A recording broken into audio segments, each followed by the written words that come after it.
Buenas noches, Camilo. Buenas noches a todos los presentes.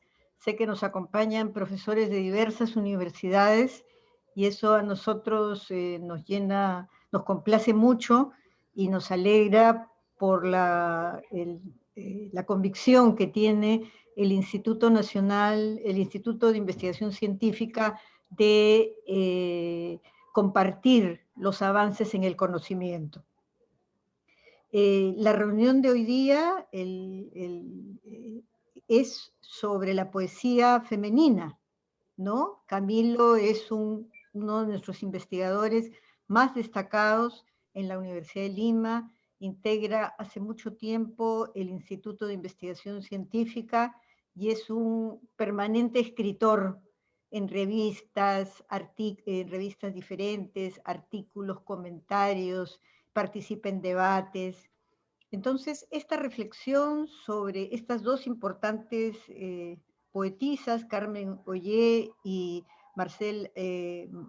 Mariela Dreyfus, realmente va a permitir desarrollar un debate interesante a partir de escuchar lo que Camilo nos tenga que decir.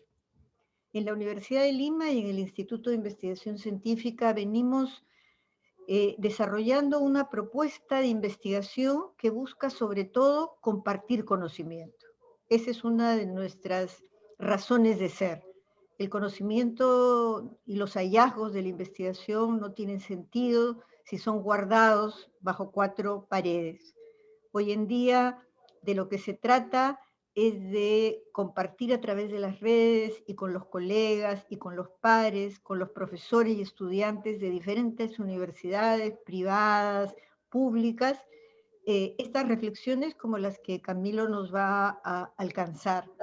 Yo quiero felicitarlo a Camilo porque siempre él va delante de nosotros. Él publica muchísimo y nos está dando pautas de cómo justamente desarrollar una producción científica de mucha calidad.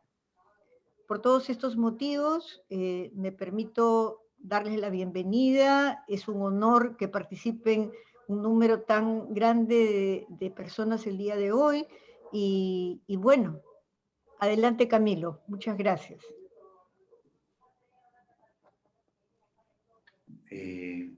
Buenas noches.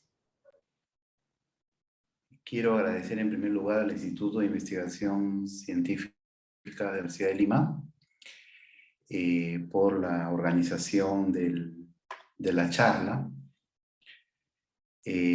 Asimismo, a la Asociación Peruana de Retórica por el apoyo en la difusión de esta charla.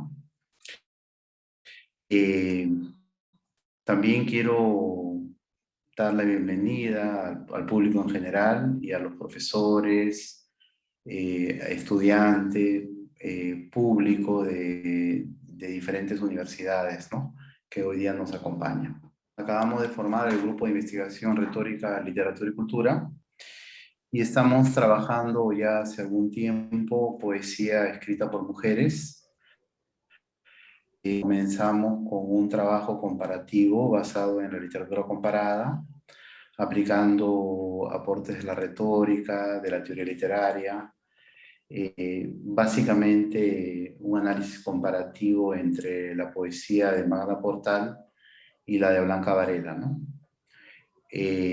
Poniendo énfasis en dos poemarios coetáneos de ambas escritoras, ¿no? Y ahora, para proseguir un poco con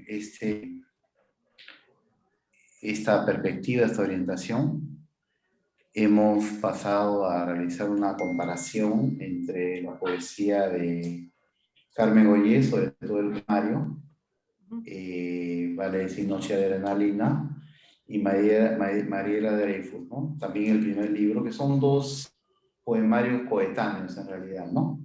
Tal como se puede ver, ¿no? Es decir, Memorias de Electra frente a Noche de Adrenalina, ¿no? Un libro de Dreyfus frente a otro libro de Ollé, ¿no? Bien, aquí tenemos el PPT que había preparado para ustedes. Lo primero que quisiera decir es que voy a estructurar mi exposición básicamente en tres momentos. En el primero hablaré de la primera generación de mujeres ilustradas en el siglo XIX, brevemente, sobre la base de los aportes de Francesca de Negri en su ya clásico libro El abanico y la cigarrera, ¿no? Luego pasaré en un segundo momento, hablaré de la poesía de Magda Portal y de Blanca Varela como dos antecedentes de la producción poética de Carmen Ollé y de Mariela Dreyfus. Y en la tercera parte, que es la central, me abocaré al análisis de la poesía erótica femenina, estableciendo básicamente una puerta de entrada a través de la lectura de la poesía de María Emilia Cornejo, para luego centrarme en las dos autoras que he elegido para hoy, vale decir, María Dreyfus y Carmen Ollé, ¿no? Bien, tomando en cuenta lo que dice Francesca de Negri en El abanico y la cigarrera, un poco para contextualizar el proceso de la poesía femenina desde el siglo XIX hasta los años 80, destacando algunos momentos importantes, ¿no? Francesca de Negri dice que en cuanto a la primera generación de mujeres ilustradas en el siglo XIX, hay dos posiciones. La primera, defendida por Carolina Freire y Mercedes Cabello de Carbonera, escritoras que pensaban que la mujer era más pasional que el hombre y que no manejaba la escritura como este último, ¿no? Como el varón, ¿no? Y esa es la primera posición que cita Francesca de Negri, que desarrolla y somete a crítica, ¿no? Y la segunda posición es la representada por la escritora argentina Juana Manuela Gorriti y Clorinda Mato de Turner, ¿no? Básicamente, sobre todo la Argentina Gorriti tiene un papel fundamental, puesto que cuestionó esta división entre la esfera pública masculina y la esfera privada femenina, ¿no? Digo esto porque más adelante algunas escritoras, como Blanca Varela, Portal, Ollé, Dreyfus, Patricia Alba, Rocío Silva Santisteban, van a mostrar una reflexión a partir del cuerpo femenino, ¿no es cierto? Una reflexión basada en la idea de hablar de la sexualidad femenina, especie de liberación y de crítica del orden androcéntrico, ¿no? Entonces, aquí sería interesante mencionar el papel que le tocó tanto a Manuela Gorriti como a Corina Mato de Turner, ¿no?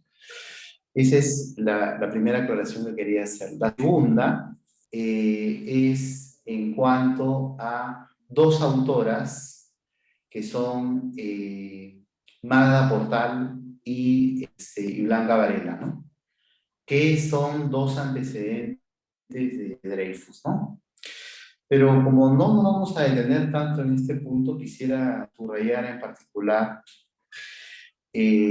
cómo Magda Portal en El aprismo y la mujer defendió en 1933, porque fue una ilustre feminista peruana, Magda Portal, defendió en El aprismo y la mujer la participación, la necesidad de la participación política de la mujer en el Perú, ¿no?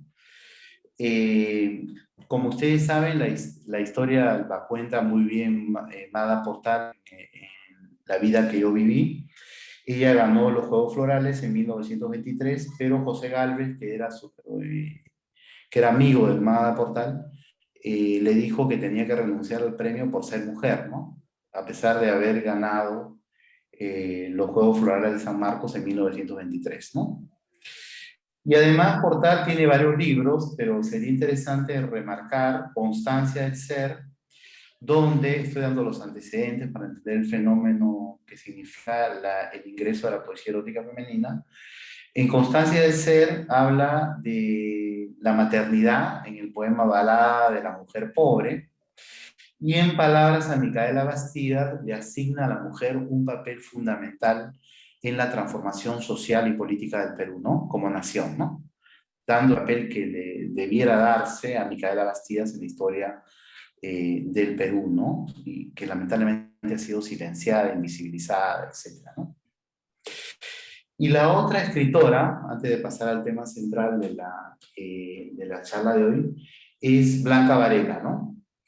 Como todos sabemos, Blanca Varela es la poeta peruana más importante de la historia del Perú, de todos los tiempos, ¿no?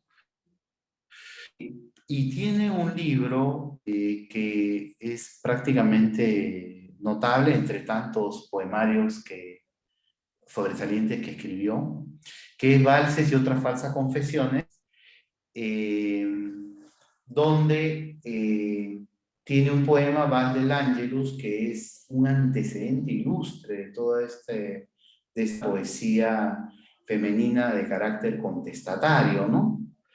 Donde critica la dominación masculina, el patriarcado fundamentalmente, y defiende el papel de la mujer como una instancia crítica del orden androcéntrico, de la sociedad patriarcal y de la dominación masculina, ¿no?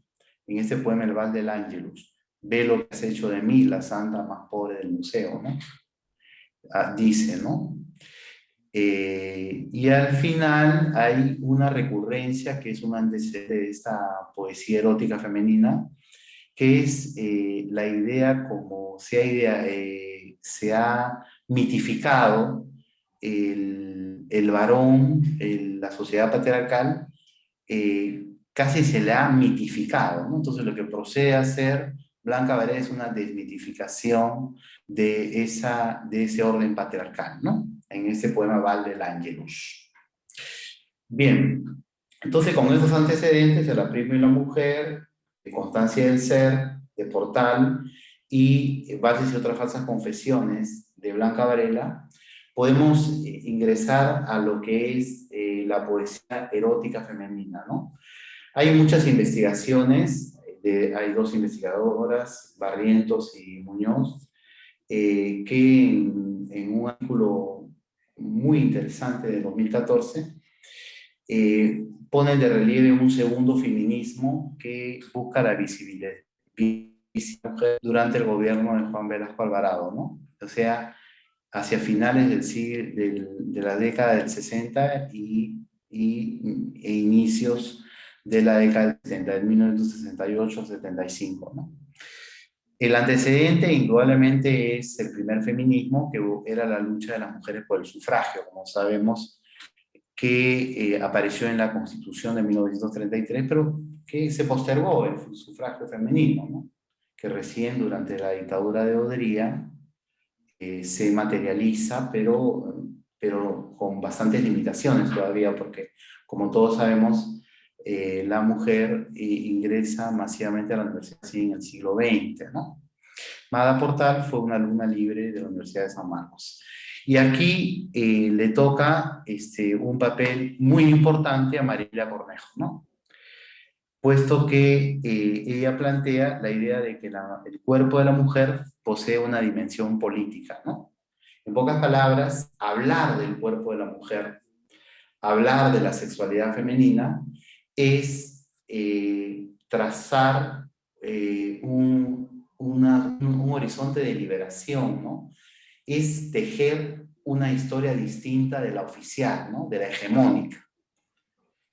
Entonces vamos a leer un poema de Marimila Cornejo muy conocido. Por favor, la siguiente diapositiva. Si puedes pasar, Marianela. La próxima diapositiva. Este poema es muy conocido. No, la anterior. La anterior diapositiva, la que estaba antes. Bien, no, la anterior, por favor. Está de acá, Ahí, profesor. ahí nomás. Muy amable, Marianela. Dice, soy la muchacha mala de la historia, la que fornicó con 3 hombres y le sacó cuerpo. Soy la mujer que lo engañó cotidianamente por un miserable plato de lentejas, la que le quitó lentamente su ropaje de bondad hasta convertirlo en una piedra negra y estéril.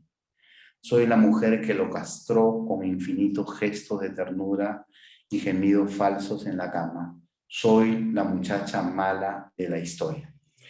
Es un poema irónico, ¿no? No cabe duda.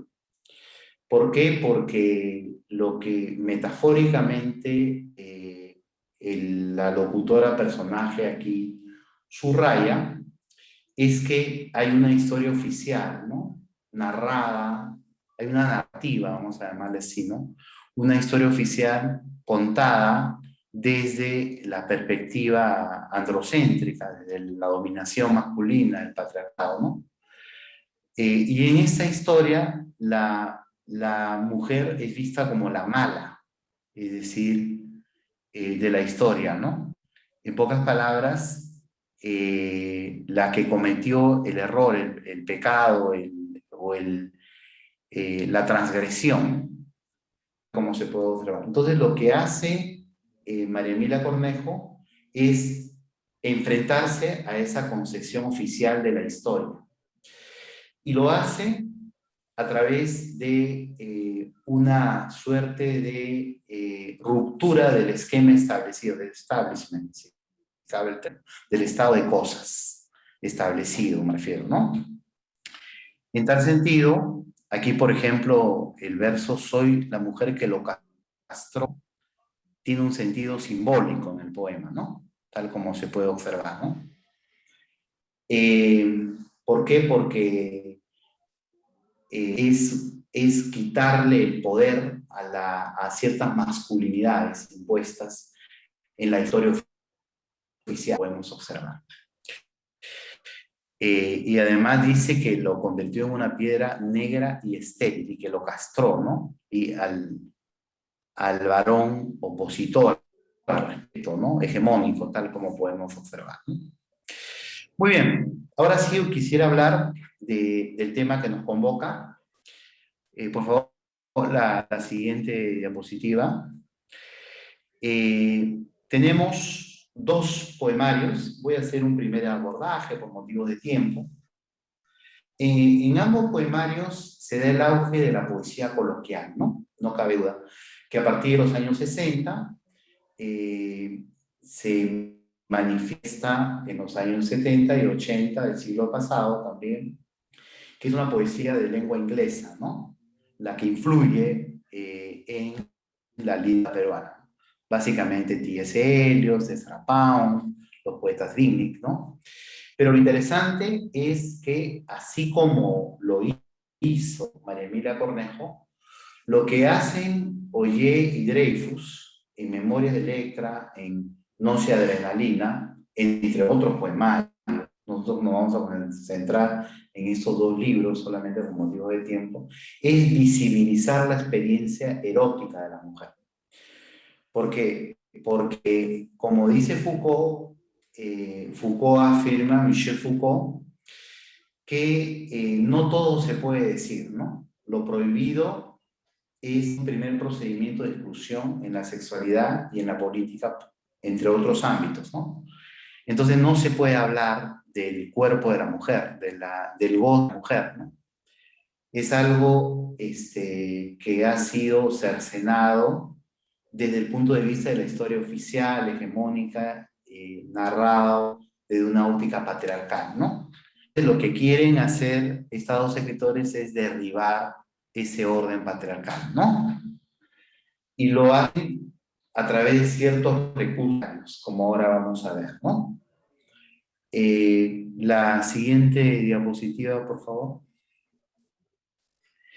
Veamos un poco los recursos que emplean, ¿no? Porque son 2 grandes poetas, ¿no? Ollé y Dreyfus, como lo son Tal y Varela, ¿no?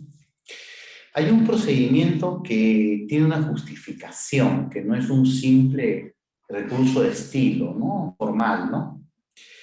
y es que Ollé emplea un recurso estilístico que tiene una explicación ideológica, ¿no? En realidad, porque ahora la estilística y la retórica se ven articuladas al análisis de la ideología, ¿no? Entonces, como quiere llamar a reflexión al lector, ¿no? Entonces, la locutora, ¿no? O sea, la que habla en el poema, marca mucho su feminidad, en particular, como ahora lo vamos a ver, a través de, y llama a la reflexión a través de una serie de interrogantes sucesivas, ¿no? Y tomando como ejemplo algunas mujeres, ¿no? Margarita, Elsa, Cira, por ejemplo, entre otras, que son como modelos de mujeres militantes, o sea, que se dedican a la política universitaria, ¿no? Es decir, son activas militantes. En pocas palabras, aquello que decían, por eso había puesto esos antecedentes, Portal, por ejemplo, la necesidad de que la mujer participe en política, aquí Ollé retoma esa idea y ve a tres mujeres que son como modelos de mujer totalmente interesadas en el devenir político del Perú y sobre todo en la universidad, ¿no? Mientras que Dreyfus más bien se trabaja, además de una serie de recursos que usa, mucho con la antítesis, ¿no? Porque emplea mucho la ironía, ¿no? Que significa poner en contradicción, en oposición, un sentido explícito a un sentido implícito. En la ironía uno habla, dice algo, pero da a entender otra cosa, un sentido implícito, ¿no?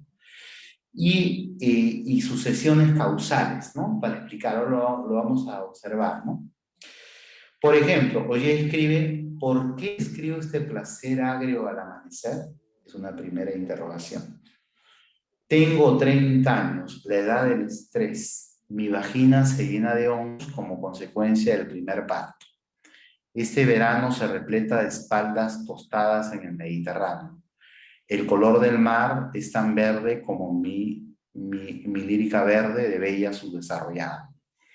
Aquí, en primer lugar, lo que hay que subrayar es que la locutora se ubica en París, en Europa, en general, fundamentalmente París. Y es un sujeto migrante femenino, es decir, en pocas palabras, es una poeta intelectual que ha migrado de la periferia al centro hegemónico, digamos, a la capital, ¿no? De Francia, ¿no? Está en Europa, pero a la vez está muy orgullosa de su carácter, de su cultura, ¿no? Porque dice, mi lírica verde de bella su desarrollada, ¿no? Pero además, fíjense en la ampliación lexical, ¿no? Porque, por ejemplo, hay determinadas palabras que han sido vetadas del lenguaje poético. El caso de la palabra vagina, por ejemplo, ¿no? Que tiene una marca, una huella femenina indiscutible, ¿no? Entonces, lo que hace es pronunciar la palabra prohibida, siguiendo el hilo de aquello que decía Michel Foucault, ¿no? Y que lo observamos en la diapositiva anterior, ¿no? Y luego tenemos qué son los campos elíseos o las Giocondas, ¿no? Propiamente el menage de las bellas, el menage delegado a las jóvenes muchachas del tercer mundo. Aquí vemos cómo las jóvenes muchachas, y la marca de género es clave aquí, migran y se convierten en fuerza de trabajo en París, por ejemplo, porque habla de los campos elíseos, de la Gioconda, el cuadro, ¿no? Famoso del Louvre, ¿no? ¿No es cierto? La Gioconda. sino el trabajo cotidiano, el trabajo de ama de casa que desarrollan las jóvenes muchachas del tercer mundo, ¿no? Ese menage, ¿no? Tal como podemos ver, ¿no? Ese hacer en el hogar, ¿no? Entonces, estos son dos aspectos sumamente interesantes. Pasemos a la siguiente diapositiva, por favor. Después, ustedes me van dejando sus preguntas, porque yo quiero hacer una exposición breve, y luego tenemos posibilidad de unos minutos para las preguntas, y yo voy a resolver algunas consultas. Y aquí tenemos un notable poema de Mariela Dreyfus, de Memoria de Electra, y se titula Memoria de Electra, ¿no? Soy un hombre, he construido un templo donde mi virilidad no tiene límites. 5 vírgenes me rodean, de día las desnudo al contemplarlas, de noche cubro sus cuerpos con mi semen angustioso y renovado. Esta necesidad me viene de muy niño. Cuando intentaba soñar, me despertaban los gemidos de mi madre y de su amante. Pero soy un hombre que nadie se atreva a profanar mis reinos. Aquí hay un mecanismo que es muy típico y que tiene que ver un poco con la oposición entre el significado explícito y el implícito. Cuando tenemos una ironía, y yo digo a mis estudiantes irónicamente que todos han sacado 20, pero en realidad han salido aprobados, esa es una ironía, ¿no? Yo digo, todos han sacado 20, pero en realidad han salido, la mayoría han salido, la mayoría de estudiantes están desaprobados. Entonces, esta oposición entre el sentido explícito y el implícito, ahí radica la ironía, y es una antítesis, una oposición. Por ejemplo, aquí se habla de memoria de Electra, ¿no? Y se hablaría no solamente de una obra de la tragedia griega, sino también del complejo de Electra. No es así, que es el equivalente del complejo de Edipo, pero de una mujer de una niña hacia su padre, ¿no? Sin embargo, curiosamente, dice, soy un hombre. O sea, la autora utiliza un locutor masculino aquí, ¿no? Tal como se puede observar. Pero lo hace para ironizar. Hay una ironía aquí. Si se habla de Electra, debió utilizar, no, bueno, entre comillas debió, porque no debe hacer nada, el artista es libre. La artista es libre. Pero parece ser que la opción hubiera sido tener la marca femenina, ¿no? Se está hablando de Electra, no está hablando de Edipo, ¿no? Sin embargo, cuando uno lee el poema, nos estamos dando cuenta de que hay cambio, ¿no? Entonces, es de la imagen masculina, y lo que se quiere hacer aquí es desmitificar la sociedad patriarcal, porque dice, soy un hombre, construido un templo donde mi virilidad no tiene límites, pero en realidad sí tiene límites. Que nadie se atreva a profanar mis reinos, en realidad el poemario como totalidad va a intentar profanar los reinos de la masculinidad, del orden androcéntrico. O sea, el poema adquiere un sentido en el ámbito del poemario como totalidad, donde la autora va a hablar de la sexualidad femenina. Entonces, que nadie se atreva a profanar mi reino, pues el sujeto femenino en otro poema sí va a profanar sus reinos, ¿no? Y además dice, habla de con mi semen angustioso y renovado, y luego dice, me despertaban los gemidos de mi madre y su amante, tal como se puede observar, ¿no? Entonces, hay una visión un tanto irónica del poder masculino aquí, ¿no? Tal como se puede observar, ¿no? Que contrasta con el título del poema, ¿no? ¿Podemos pasar a la siguiente, por favor?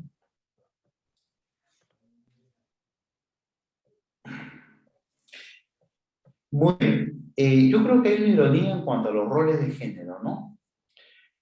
Una autora, una poeta, utiliza un locutor masculino para ansiarse, burlarse de la sociedad patriarcal, ¿no? El título también tiene un contexto tiene una intencionalidad irónica.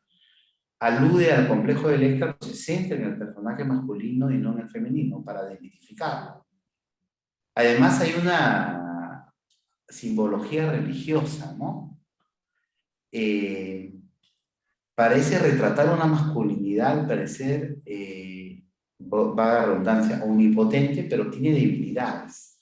Hay un pasado, ¿no? Donde hay una escena, al parecer, primaria, donde el hombre ha visto a la madre, no con su padre, no con su amante.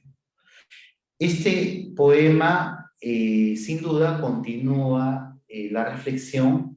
En otro contexto, Varela, en el Val del Ángelus, desmitifica la sociedad patriarcal. Y aquí también vemos un poco las debilidades de esa masculinidad, al parecer, omnipotente. Pero además, en los distintos poemas que va a la plasmación del sujeto femenino en los distintos poemas, va a indicar que este orden patriarcal se va a resquebrajar en el poemario, ¿no? Pasemos a la siguiente, por favor. Para concluir, quisiera precisar hablar de un fragmento, porque los poemas de Ollé, que son notables como los de Dreyfus, son un poco extensos, entonces no se puede poner por motivos prácticos todo el poema en la diapositiva. Pero aquí podemos ver algunos recursos que emplean. Por ejemplo, las relaciones con las partes de mi cuerpo no son teológicas, dice Carmen Ollé en este poema de Noche de Adrenalina. Son frustraciones derivadas del dolor de un cuerpo fetiche. Hoy perdí un diente, evacuación de una conciencia sufriente, pérdida de rigor. Hay algo más honesto que esta ley grave. La belleza de las piezas naturales intactas no es un humanismo narcisista. Lo que hace aquí Carmen Ollé, ¿no?, es enfrentarse al psicoanálisis, ¿no?, como una teoría que ha privilegiado más bien la óptica masculina, ¿no? Entonces, se pregunta permanentemente por qué el psicoanálisis no estudia rigurosamente la sexualidad femenina. El psicoanálisis freudiano se refiere, ¿no? Porque hay distintos tipos de psicoanálisis, ¿no? Y más bien se centra en la masculinidad, en la sexualidad masculina, ¿no? No tanto en la femenina, ¿no? Tal como se puede observar, ¿no? Pasemos a la siguiente. Bueno, las relaciones con las partes de mi cuerpo no son teológicas. Vamos a comentar, por favor, la última diapositiva. Hay una crítica del pensamiento teológico que tiene que ver un poco con los prejuicios en torno a la idea de hablar de la sexualidad femenina de manera directa, coloquial, conversacional, ¿no? Entonces, aquí utiliza nuevamente este recurso de interrogaciones sucesivas que buscan socavar el discurso hegemónico, ¿no? Tal como es decir, el orden patriarcal, etcétera, ¿no? Se podría decir que el pensamiento teológico ha visto de manera pecaminosa la expresión del goce desde la perspectiva femenina, ¿no? Entonces hay aquí una defensa, una apología del derecho al goce por parte de la mujer, al goce sexual me refiero, ¿no? Luego, cuando habla de la belleza de las partes intactas, no es un humanismo narcisista, bueno, está criticando el humanismo, ¿no? Desde una óptica sin duda, bueno, narcisista, que se centra en un antropocentrismo hegemónico, patriarcal, ¿no? No cabe duda, ¿no? Y en gran medida hay una crítica del mito de la virginidad, ¿no? Entendido el mito como el engaño, de alguna manera, a la manera de Roland Barthes, ¿no? Y esta exploración de la dimensión corporal femenina, ¿no?, a través también de la incorporación de un léxico agresivo, contestatario, ¿no?, contra el discurso hegemónico, ¿no? Esta investigación, estoy dando a conocer algunas de las conclusiones de estas investigaciones que hemos realizado, también con el apoyo académico de la Universidad Nacional de San Martín de Arequipa. Quisiera poner en relieve el aporte de Catherine Medina Rondón, de Nardi Rosado, en fin, la profesora integrantes de este grupo de investigación en retórica, literatura y cultura. Bueno, muchas gracias. Yo quisiera saber, me gustaría, si hubiera algunas preguntas, quisiera dejar un momento para las preguntas. Si hubiera algunas preguntas, por cierto. Creo que en el chat podemos, no sé si Marianela me puedes ayudar, podemos ver las preguntas. Un momento, profesor. A partir del chat creo que podemos, Sí. pueden dejar sus preguntas. Sí, ¿no? Está habilitado. Sí, estoy viendo que más un agradecimiento por la ponencia. Muy bien. Si hay alguna pregunta, muy encantado de... para mí sería muy significativo si hubiera alguna pregunta. Mediante el chat sería, ¿no? El sistema.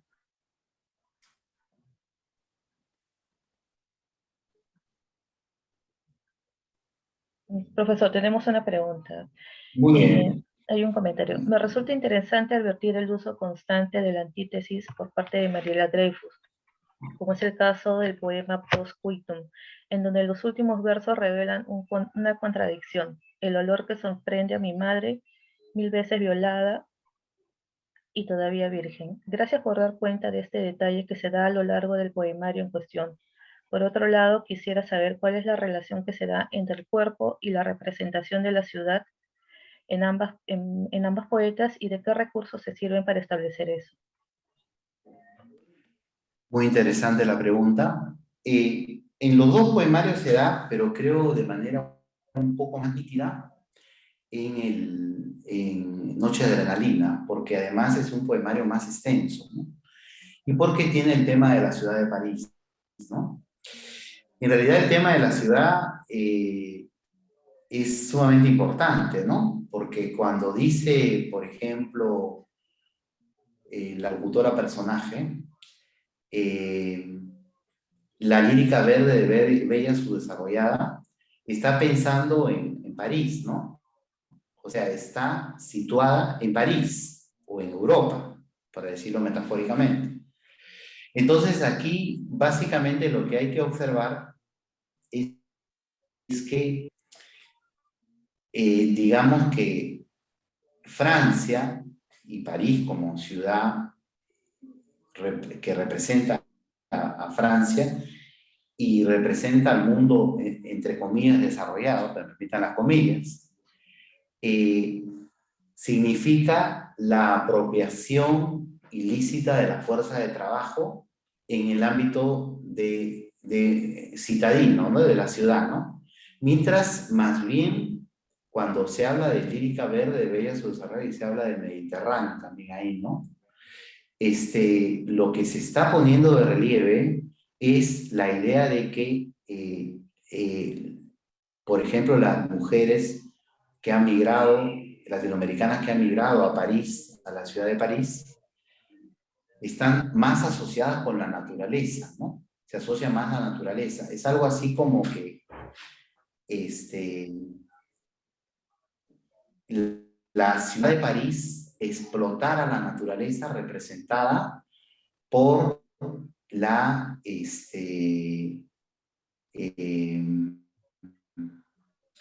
por el cuerpo de la mujer que trabaja con sueldos miserables en Europa, ¿no? Las mujeres migrantes. Eso en cuanto a Carmen Ollé. En cuanto a Mariela Dreyfus, ella habla también de Lima y por ejemplo, alude a los bares de Lima. Ahí aparece el tópico del bar, por ejemplo, en un poema que recuerdo en ese momento. También habla de los hoteles de Lima como espacios periféricos, ¿no es cierto? Como microespacios donde hay una liberación del cuerpo femenino, ¿no? Para expresar, y que está situada en unos macroespacios que serían la ciudad de Lima, por ejemplo, ¿no? Tal como se puede observar, pero yo creo que en cuanto a los recursos que se pueden observar, las metáforas aparecen en los dos poemarios, pero creo que la repetición es una constante en Ollé, y la antítesis eso es una constante en Dreyfus, ¿no? No sé si hay otra pregunta. Sí, profesor. Sumamente interesante la pregunta.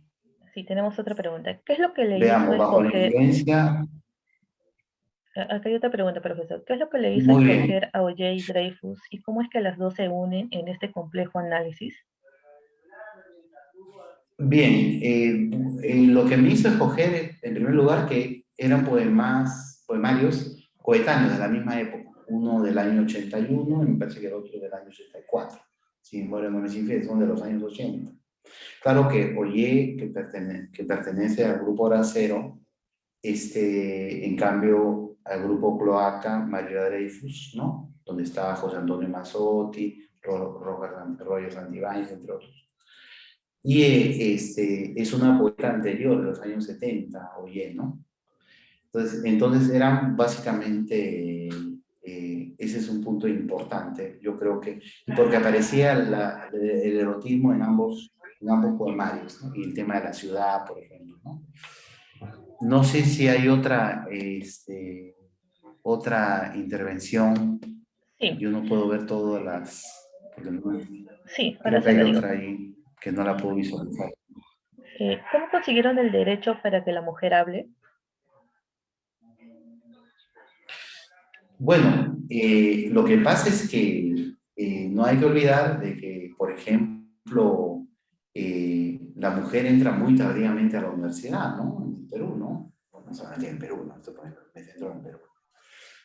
La universidad es del siglo XVI, ¿no? San Marcos, ¿no? 1551. Empieza básicamente en el siglo XX, masivamente la universidad, y antecedentes en el XIX. En realidad en el siglo XX, ¿no? Y entonces no ha tenido acceso al conocimiento tan fácilmente, ¿no? Básicamente la mujer tenía tradicionalmente dos opciones, simplemente o ser monja o casarse, ¿no? Desde el punto de vista del discurso hegemónico y patriarcal, ¿no? Entonces, a partir de estas mujeres de clase media, como Mada Portal, Blanca Varela y otras más, se produce un cambio, ¿no? Porque en el siglo XIX eran mujeres más de clase aristocrática, algunas de ellas, ¿no? Como Corina Mato de Turner, por ejemplo. Entonces, el derecho a hablar es una conquista de la mujer, ¿no? Que ha conquistado un espacio lingüístico importante, ¿no? Ahora puede usar el lenguaje en diferentes niveles lingüísticos, ¿no? Niveles de lenguaje, variedades lingüísticas, ¿no? Ya no se le condena por usar una palabra que no debe hablar. Ahora, estas escritoras nos recuerdan que la mujer tiene tanto derecho a usar una variedad lingüística, o más de una, libremente, y cuestionando el orden patriarcal, ¿no? Creo que la siguiente, no sé si me estoy pasando alguna, es Ac- interesante esta pregunta que haces, Ricardo. ¿Se puede afirmar que el universo lírico, creo que esa es la pregunta, no sé si me he pasado alguna, es una representación discursiva? Me parece interesante, de lo vaginocéntrico en oposición a los falocéntricos? Excelente interpretación, estoy totalmente de acuerdo. Creo que citamos un poema, ¿no? Mi vagina se llena de hongos, me parece que tengo 30 años, la edad del estrés, efectivamente. Y esto se observa en el poema Val del Ángelo, de Blanca Varela, donde dice, tu inmaculado miembro, ¿no es cierto? Y dice de franquista en Vietnam, incluso hay una alusión a la guerra de Vietnam, ¿no? Entonces, y derriba al personaje, la locutora derriba al personaje, al tú, ¿no es cierto?, que es masculino, y la locutora tiene una marca femenina, y habla de un inmaculado miembro, ¿no? Entonces, aquí hay un cambio. No solo se derriba el discurso hegemónico, falocéntrico, sino hay un descentramiento, si cabe el término, ¿no? Tal como se puede observar. Y ocupa, yo diría que no solamente lo vaginocéntrico, yo diría que hay varios centros. Uno de ellos, como tú lo indicas, es el vaginocéntrico, ¿no? Y hemos aprendido con el postestructuralismo que ya no hay que hablar de un centro, sino de varios centros. El lenguaje es un centro, el discurso del poder es otro centro, etcétera, ¿no? Tal como podemos observar, ¿no? Tenemos otra pregunta, A ver, profesor. Camila dice sí, es la siguiente, ¿no? Tal Hay como se puede observar, ¿no? ¿Usted cree que la poesía erótica fue muy criticada a comparación de la masculina?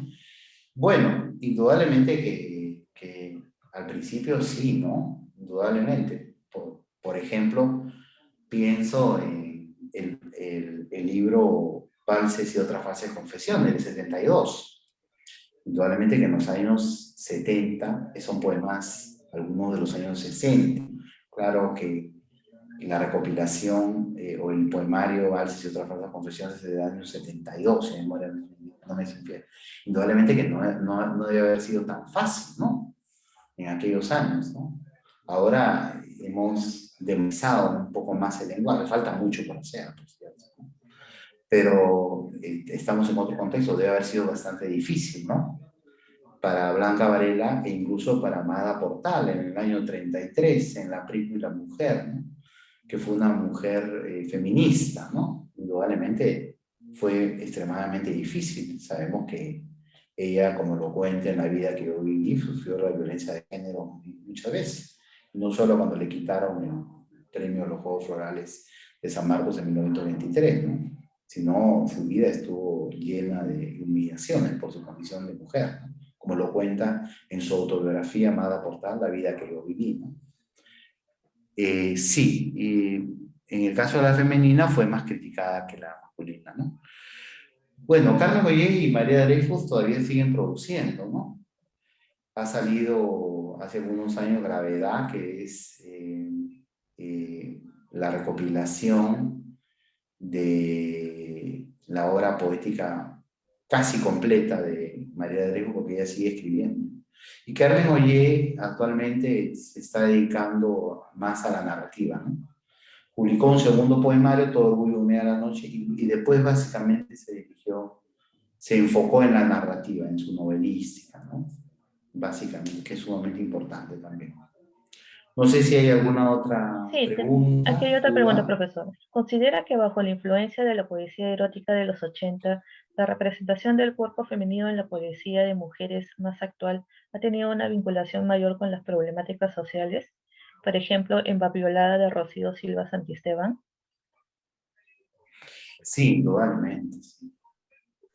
Yo creo que toda esta tradición que ya viene del siglo XIX, con la argentina Juana Manuela Borghetti, Florina Mato de Turno, Mercedes Cabello, etcétera, etcétera, ¿no? Mucho. Toda esta tradición, hay toda una tradición, sí, y claro, yo sí lo anticipo, igualmente, en varios pueblos. Ese oficio no me gusta, por ejemplo, ¿no? Es el oficio de mujer, ¿no? Contra el cual se revela la escritora, ¿no? Indudablemente que ha colaborado activamente para ver cómo tenemos que luchar por los derechos de la mujer, ¿no? Y esto ya las escritoras, poetas y narradoras, ya habían anticipado en una larga tradición, ¿no? Al respecto. El caso de Magda Portal, que me parece una figura extraordinaria en la cultura peruana. No sé cómo no se hace una película sobre la vida y obra de esta extraordinaria mujer que fue Magda Portal, ¿no? Que fue política, que fue encarcelada por sus ideas, que participó en la formación del partido aprista, que luego se alejó de allá de la torre, rompió con el APRA, etc. En fin, que escribió poesía, su autobiografía, en fin, ensayos, narrativa, etcétera, ¿no? Es toda una intelectual polifacética, ¿no? En el Perú, ¿no? Yo creo que toda esta tradición sí ha contribuido decididamente a que ahora veamos con otros ojos los derechos de la mujer, ¿no? Hablar de su propia intimidad, por ejemplo, ¿no? Pero, y podamos aceptar que este derecho al goce, ¿no? Este derecho a hablar de la sexualidad femenina, ¿no? Yo creo que toda esta tradición de la poética, de la poesía, de la literatura escrita por mujeres, ha contribuido decididamente a, a conquistar un espacio social y político, yo diría, que hasta ahora tenemos que, no es una lucha que haya terminado, ¿no? Nadie dice eso. Movimientos como Manuela Ramos, como Flora Tristán, etcétera, ¿no? Que son instituciones que han hecho mucho por la defensa de los derechos de la mujer, ¿no? Pero creo que todavía hay mucho por hacer, de todas maneras, ¿no? Por ejemplo, la proporcionalidad de género, ¿no? Es sumamente importante, ¿no? Por ejemplo, cuando se habla de elecciones congresales, ¿no? Para el Parlamento en Perú, ¿no? Eso me pareció interesante. ¿Alguna otra pregunta al respecto? Y tenemos una última pregunta. ¿Cómo se representa y resignifica el cuerpo femenino en la producción literaria de las poetas mencionadas? Muy bien.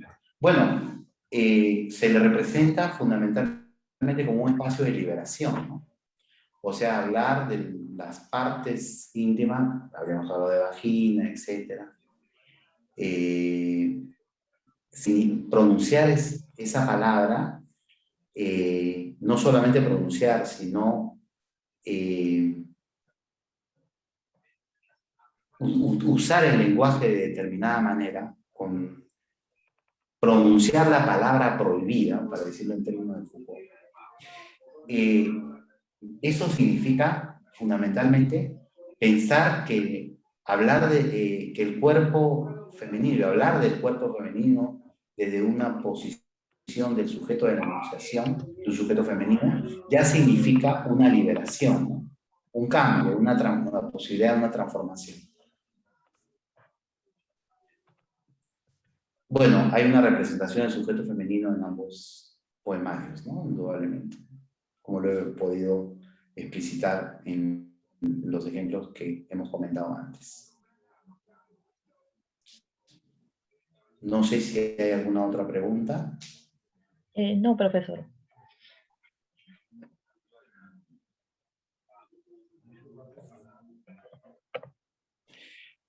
Bien, en primer lugar, yo quiero agradecer al Instituto de Investigación Científica, a la doctora María Teresa Quirós, a Marianela Vivanco, a Lili Guzmán, a todos los que nos han apoyado el día de hoy para realizar este evento, para poder dialogar, difundir este modesto aporte acerca de la poesía de Carmen Ollé y de María Dreyfus.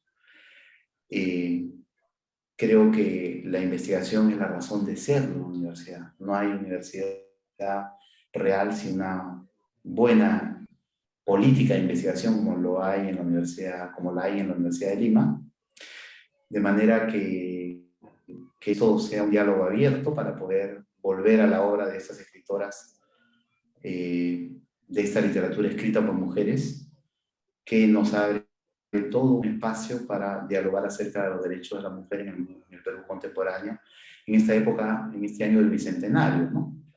Tal como podemos ver. Bueno, muchas gracias a todos por su